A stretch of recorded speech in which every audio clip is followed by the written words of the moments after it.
ട്രൂകോട്ട് പെയിന്റ്സിന്റെ വാർഷിക dealer meet കൊച്ചിയിൽ നടന്നു. ടോപെക്സ് എന്ന ബ്രാൻഡ് നെയിമിൽ പുറത്തിറങ്ങുന്ന പുതിയ എക്സ്റ്റീരിയൽ എമൽഷൻ ആൻഡ് ബേസ് കോട്ടിന്റെ ലോഞ്ചും ചടങ്ങിൽ നടന്നു.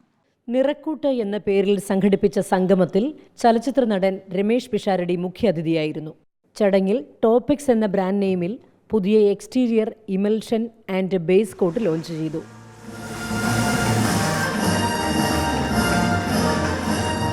കമ്പനിയുടെ founder chairman T M. Scaria, M D. Deepu Scaria, technical director Arun Scaria തുടങ്ങിയവർ ചേർന്ന് ഭദ്രദീപം കൊളുത്തി. Truecoat sales office factory team സാക്ഷ്യം വഹിച്ചു. 100 കോടി വാർഷിക വിറ്റുവരവ് നേടി കമ്പനിയെ അടുത്ത ഘട്ടത്തിലേക്ക് എത്തിക്കുക എന്നതാണ് ലക്ഷ്യമെന്ന് എം.ഡി. ദീപു സ്കറിയ പറഞ്ഞു. മറ്റ് മൾട്ടിനാഷണൽ കമ്പനികളുമായി അവരെക്കാളും മികച്ച പ്രൊഡക്റ്റുകൾ ഇറക്കുക എന്നുള്ളതാണ് ഞങ്ങളുടെ ഏറ്റവും വലിയ ലക്ഷ്യം. അങ്ങനെ വൈവിധ്യങ്ങളായ പ്രൊഡക്റ്റുകൾ ലോഞ്ച് ചെയ്ത് കേരളത്തിലെ നമ്പർ 1 പൊസിഷൻ കീപ്പ് ചെയ്യുന്നതിനോടൊപ്പം തന്നെ ഞങ്ങൾക്ക് ഇന്ത്യയിലെ നമ്പർ 5 കാറ്റഗറിയിൽ നമ്പർ 5 പെയിൻറ്റ് കമ്പനി അല്ലെങ്കിൽ 1 among the 5 paint companies in India ആകുക എന്നുള്ളതാണ് ഞങ്ങളുടെ ലക്ഷ്യം.